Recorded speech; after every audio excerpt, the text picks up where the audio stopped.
No outro dia, apesar de terem dormido mal apenas uma noite, parecia que Valentina e os outros tinham ficado dias sem dormir. Não queriam nem levantar para o excelente café servido na pousada. Mas o sol ardente logo de manhã, aquele cheirinho delicioso vindo da cozinha da pousada, não segurariam eles na cama por muito tempo. Valentina parecia que há muito tempo não tomava um café da manhã daqueles. Ela comeu 2 pães na chapa e 4 ovos mexidos, além de tomar 2 copos de suco de uva. A vovó Dina pegou seu tradicional cafezinho com um pão com mortadela e queijo. Juliana foi de bolachas, água e sal, café com leite e também comeu os ovos mexidos junto com a Valentina. Rafael atacou uma maçã, uma mamão e um pedaço de melancia. Depois comeu um pãozinho com ovo frito e um suco. Não poderiam de dar aquela relaxada depois daquele café.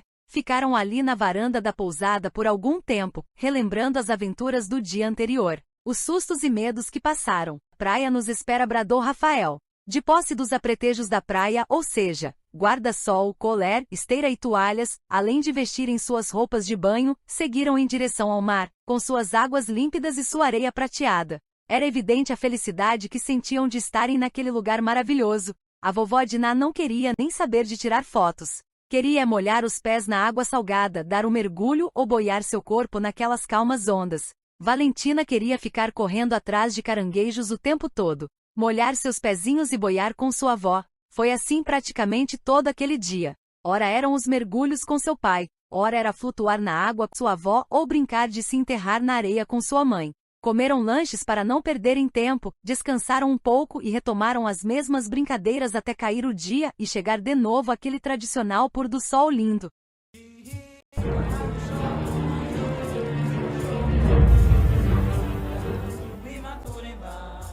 No outro dia todos estavam empolgados com a programação do dia. Visitar a aldeia dos índios Pataxós, que fica no outro extremo da cidade.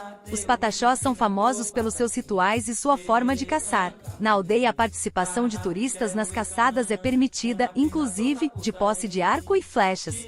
Raramente acontece, mas podem presenciar conflitos entre as tribos rivais também. Na entrada da aldeia o nosso guia orienta os turistas para deixarem no ônibus objetos cortantes, lanches ou qualquer outro não relacionados ao clima e costumes indígenas. Em caso de encontrarem conflitos entre as tribos rivais, procurar se proteger rapidamente para não se ferirem e por último, nas caçadas organizadas pelo pajé, o turista terá que comer com os índios o resultado do que eles caçarem. Será permitido vestir-se e pintar-se conforme o costume local e tirar fotos de tudo. Não deu outra. Rafael, Juliana, Dina e Valentina foram as primeiras a entrar na fila para vestirem-se e pintarem-se para ficar parecidos com os Pataxós. A alegria era tanta de conhecerem os índios que foram logo se voluntariando para saírem na caçada com eles. Aquilo tudo parecia uma grande aventura. Valentina pegou seu grande arco com várias flechas coloridas e pontiagudas. Junto com os apetrechos havia uma bolsinha de couro, que mais parecia um tubinho de pasta de dente. O pajé alertou para não abrirem aquele frasco pois continha veneno para as pontas das flechas. Sem ele, as caças não morreriam. Antes de toda a caçada, havia na aldeia uma dança que fazia parte do ritual de caça. Sem esse ritual, segundo a tradição dos índios, a caçada não seria boa e poderia haver até morte de alguns índios. Só poderia participar desse ritual aqueles que fossem para a mata caçar. 2 filas indianas formou-se na saída da aldeia, uma ao lado da outra. O caçador mais experiente na frente ia conduzindo o grupo de uns 10 índios e mais Valentina, Rafael, Juliana, Dina e o burguês com seu filho e seu estilingue. Os outros turistas, com medo, preferiram continuar o passeio dentro da aldeia.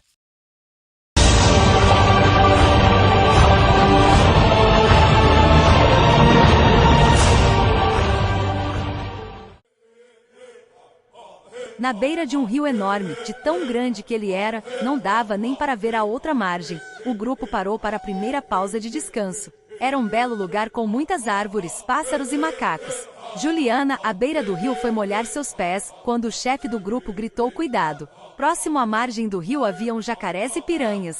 Só fizeram a pausa naquele lugar porque ali outros animais nem se atreveriam a passar, e assim estariam eles protegidos. Vivendo e aprendendo, resmungou Juliana. Prosseguindo a caminhada até a área de caça dos pataxós, foram surpreendidos pelo primeiro obstáculo no caminho. Um tronco que se desprendeu da árvore atravessou bem no meio da trilha.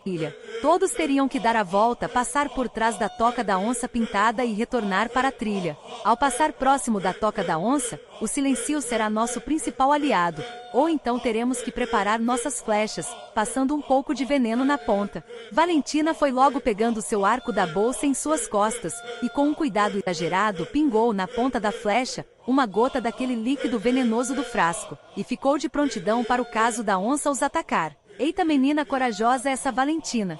O trecho foi tranquilo de ultrapassar, nem onça nem animal algum ousou atacar. A área de caça daquela tribo é bastante extensa, para atravessar de ponta a ponta leva um dia inteiro. Como o chefe resolveu caçar no lado oposto de onde está a aldeia, significa que levariam todo o dia para chegar no local escolhido. Logo, só chegariam ao anoitecer e assim teriam que dormir para aproveitar a parte da manhã do outro dia para caçar e poderem retornar na parte da tarde, fazerem o trajeto todo de volta sem descanso e chegarem de volta na aldeia na madrugada do terceiro dia. Acampamento montado, fogueira acesa e peixe cozido na folha de bananeira, acompanhado de farinha de mandioca e suco de uva natural. Após momentos de prosa e histórias indígenas, todos foram dormir, exceto o índio que montaria a guarda.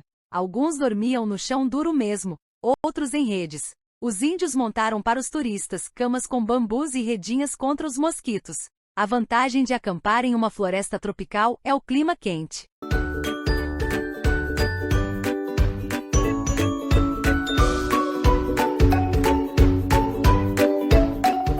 Fazer turismo em floresta sempre é perigoso, e como em todos os lugares onde existem animais selvagens, principalmente os de hábitos noturnos, eles caçam para sobreviver. Então, na madrugada todos foram acordados com barulhos e uivos entre os arbustos. O gato do mato, o lobo-guará, a jaguatirica e a onça pintada estavam caçando. Claro que eles poderiam ser a caça, então o chefe novamente pediu para que todos ficassem a postos com seus arcos e suas flechas com veneno, para se protegerem de qualquer investida desses animais. Alguns índios ficaram de prontidão, os outros continuaram a dormir. Entre os turistas não havia mais clima, e a insônia tomou conta de todos, e assim passaram o resto da noite sem pregar os olhos, ouvindo aqueles uivos e gritos, o rosnar da onça. Até o zumbido dos mosquitos passou a incomodar. Noite terrível. Valentina, seus pais e sua avó ficaram bem juntinhos abraçados, ela com o arco e seu pai com a lança na mão. Na manhã seguinte, os índios já haviam preparado aquilo que nós chamamos de café da manhã. Serviam o que eles chamam de macaiaba, uma espécie de beiju feito de farinha de mandioca acompanhado de uma bebida chamada de cavi, também preparada com a mandioca. Valentina adorou. O estranho é que entre os índios nada de comentários dos fatos ocorridos durante a noite. Para eles aquilo tudo era mais do que normal de acontecer. Fogueira apagada, acampamento desfeito, o chefe indígena reuniu todos e distribuiu as tarefas para o cerco de nossa caça. Parecia que ele já sabia onde ela estava. 3 dos melhores caçadores indígenas ficariam a proteger os turistas. Caminhando pela mata, meio que abaixados e em silêncio absoluto, nossos guerreiros avistaram um enorme porco do mato pastando em meio aos arbustos. O gesto que fizeram claramente significava apontar as flechas para o alvo e disparar ao comando do chefe. Valentina e Rafael mais que depressa, empunharam suas armas e ficaram atentas ao comando. Quando o chefe abaixou a mão, todos dispararam em direção ao animal, que caiu agonizando. Valentina ficou toda eufórica, acreditando que foi dela a flechada mortal. A flecha usada pelo índio-chefe, o melhor arqueiro da tribo, coincidentemente era igualzinha à da Valentina. Vai saber, né? Só para constar, a lança usada por Rafael, pai da Valentina, foi encontrada a 2 metros do alvo. Sua avó Diná e Juliana, sua mãe, nem sequer usaram suas armas. A caçada promete ser boa. O índio batedor, aquele que vai sempre à frente mapeando a caça, avistou um bando de javali bem à nossa frente. Novamente o chefe dividiu as tarefas. Cerco armado e dado o sinal de atirar. Zap! O javali nem esboçou reação. Morreu instantaneamente. Dessa vez todos atiraram. O machado da vovó Diná repicou na pedra e quase acertou a cabeça do chefe. A arma da Juliana, com formato de machado, mas com uma espécie de prego na ponta, espetou a árvore que estava ao lado do javali. A lança jogada por Rafael foi girando feito um peão, até que acertou o bicho, mas com as costas da arma. A Valentina fez um feito histórico. Acertou um dos dentes que ficam expostos bem na frente do bicho. Como a flecha da Valentina e a do chefe são iguazinhas, a outra acertou bem no coração do animal. Com um porco do mato e um javali como resultado da caçada, nosso chefe organizou a volta para a aldeia. Seriam horas de caminhada na mata sem parada alguma. A ordem era sair na beira do rio, já bem próximo da aldeia, para pescarem alguns peixes. Aproximadamente na metade do caminho de volta, um grupo de índios de uma das aldeias rivais apareceu. Eles queriam trocar nossa caça por cachaça de alambique feita em Minas Gerais. Nosso chefe balançou um pouco, na dúvida resolveu consultar todos do grupo, inclusive os turistas, pois ajudaram na caçada. Entre os índios do grupo deu empate nas opiniões, o chefe então remeteu a decisão para os turistas, que na verdade são o burguês e seu filho Rafael, Juliana, Diná e Valentina. Seriam 6 votos. Antes mesmo de começarem a votação, o burguês foi logo declarando seu voto e de seu filho a favor da troca. Na verdade, eles estão interessados nas riquezas que existem nas terras indígenas, e veem uma grande oportunidade de negociá-la, facilitando para eles agora. Restam 4 votos e o placar está 17 a favor da troca e 14 contra. Os 4 votos são exatamente Rafael, Juliana, Diná e Valentina. Expectativas e suspense permeiam a votação. Rafael contra, Juliana contra, Diná contra. A decisão está empatada. 17 a favor da troca e 17 contra, faltando apenas um voto, o de Valentina. A menina sabe que a decisão ficou em suas mãos. Lembrou dos episódios que viu na TV sobre a invasão das terras indígenas pelos garimpeiros. Sobre o genocídio que aqueles índios estavam sofrendo porque o governo autorizou a exploração de suas terras. Índios morrendo de fome e de doenças. Então, com muita convicção, Valentina gritou bem alto: "Sou contra!" E assim, o grupo continuou com sua caça e o outro se foi mata dentro. Graças à decisão de Valentina, a tradição e os costumes indígenas, pelo menos daquela aldeia, estava preservado, e aqueles que ficaram na aldeia à espera, vão se alimentar.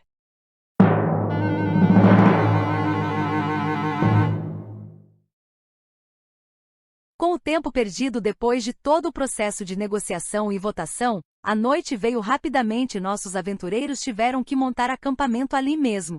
Estranhamente naquela noite, puderam dormir sem perturbações alguma. Na manhã seguinte nossos aventureiros já estavam a avistar o rio que corta as terras dos Pataxós, então o chefe orientou Rafael de como usar a lança na pesca. Rafael tentava e não conseguia nada.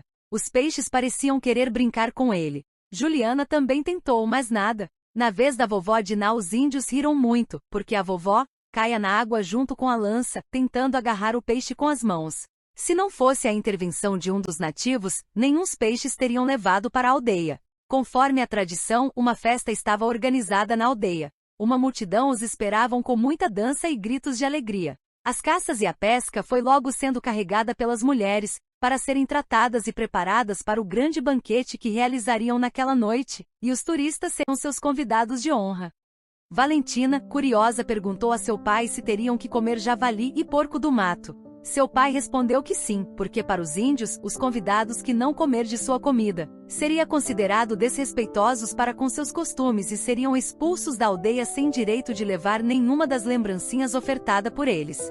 Valentina, mais do que depressa, disse que iria adorar as carnes e o peixe, preparados pelas mulheres indígenas. Quando a noite começa a chegar, a fogueira é acesa e as carnes em espetos grandes começam a ser assadas. Antes de se deliciarem com o banquete, os indígenas, comandados pelo pajé, organizam a dança de agradecimento pelo excelente resultado da caçada. Depois de algum tempo, as carnes já assadas, e só depois do pajé morder o primeiro pedaço, e que todos os outros poderão começar a comilança. O chefe da caçada ficou encarregado de abastecer os turistas com as carnes, os peixes e farinha de mandioca, as frutas acompanhadas do cavi, bebida oriunda da mandioca. Valentina e a família toda comeram tanto que ficaram empanzinados. Após algumas horas, e quando o cansaço já não os largavam mais, resolveram ir dormir na tenda especialmente reservadas a eles. Mesmo com todo o barulho vindos da farra que os índios continuavam a fazer, nossos turistas dormiram como uns anjinhos. Na manhã seguinte Valentina foi a primeira a acordar, acordou sua mãe, seu pai e sua avó. Na fogueira ainda havia uma pequenina chama acompanhada de uma fumaça branca que subia. Dava para ver muitos índios dormindo ali no chão, em volta da fogueira. Nas outras tendas reservadas aos turistas, também havia movimentos. Todos os turistas só queriam subir no ônibus e seguirem para a pousada. Aquele era o último dia da temporada de férias, e muitos partiriam de volta aos seus destinos. Valentina, Rafael, Juliana e Diná eram desses turistas. Banho tomado, malas prontas.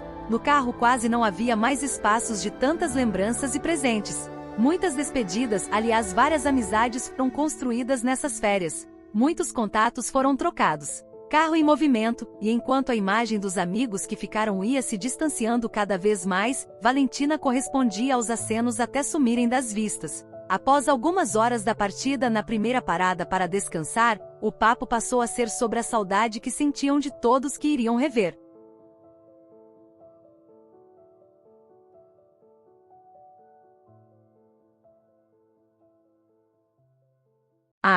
Já estava esquecendo do último susto que nossos turistas levaram no caminho de volta para a pousada. Ao passarem pela praça que fica bem de frente à entrada da igreja no centro da cidade, nosso guia freou tão forte o ônibus, que o burguês veio bater a testa bem no para-brisa. Sorte que não quebrou. O motivo daquela brusca parada era que bem à frente haviam milhares, ou milhões de morcegos espalhados por todas as partes da praça.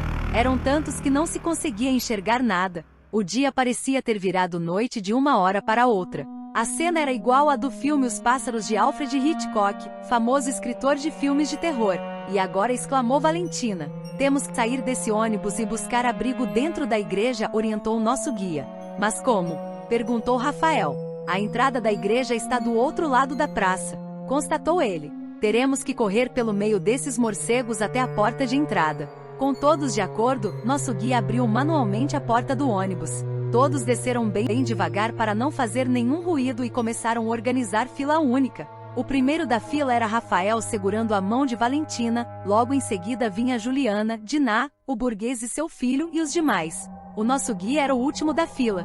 Conforme combinaram, quando Rafael abaixou o braço direito, todos saíram correndo para a entrada da igreja. Toda aquela algazarra fez com que aqueles pássaros voassem em fúria para cima dos turistas. Eram arranhões, mordidas e solavancos na tentativa sem sucesso de derrubar algum dos corredores. Assim que nosso guia, o último da fila, entrou, Rafael e Valentina fechou fortemente a porta, provocando um ruído ensurdecedor daqueles bichos batendo com a cara na madeira maciça. Todos ficaram arranhados e mordidos. Tiveram que aguardar umas horas até aqueles pássaros irem embora. Ninguém na cidade soube explicar a razão daqueles ataques. Depois de tudo calmo, nossos turistas entraram no ônibus e seguiram rumo à pousada. O susto foi tão grande que nenhum dos turistas lembrou fotografar ou filmar esse episódio.